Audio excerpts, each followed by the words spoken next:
Alors moi, dans ma carrière de chercheur, je me suis intéressé très rapidement aux trous noirs, sans doute de par mon propre parcours de théoricien et de mathématicien. J'ai d'abord fait des études de mathématiques pures.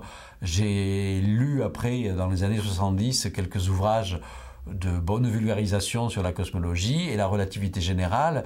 Et ces ouvrages commençaient à mentionner des objets encore hypothétiques aux propriétés bizarres qu'on appelait les trous noirs, mais sur lesquels à l'époque on n'avait pas vraiment d'observation convaincante.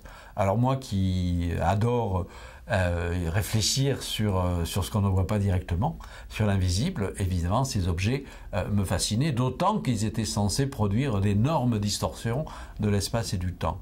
Voilà, c'est pour ça que je me suis intéressé très rapidement aux trous noirs et que j'ai été le premier à tenter d'en faire une représentation réaliste par des calculs d'ordinateur. Donc je répète, c'était à la fin des années 70, il n'y avait aucune observation astronomique qui montrait réellement des trous noirs. On commençait à soupçonner qu'ils existaient bel et bien dans l'univers à travers des phénomènes de haute énergie, mais on ne voyait que des poignées de photons, rayons X, etc. Et c'est tout, on n'avait pas vraiment d'image de trous noirs. Et moi, à la fin des années 70, donc, je me suis mis à calculer par l'ordinateur à quoi ressemblerait un trou noir vu de près, si on avait un vaisseau spatial, par exemple, qui pourrait s'en approcher.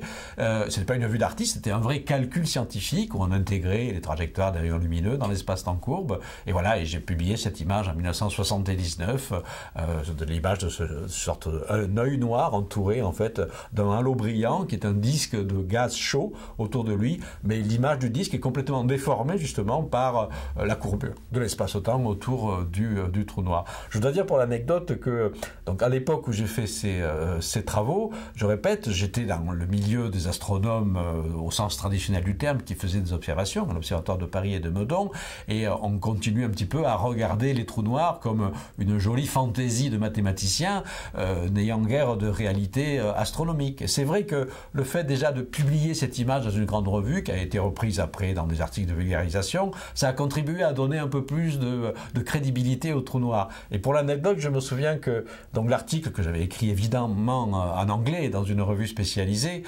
signé Luminet à une époque où personne ne me connaissait encore, j'ai appris plus tard que beaucoup de chercheurs du domaine avaient cru que j'avais pris un pseudonyme spécial pour décrire l'invisible, décrire le trou noir, s'appelait Luminet. Voilà, mais non, c'est mon véritable nom.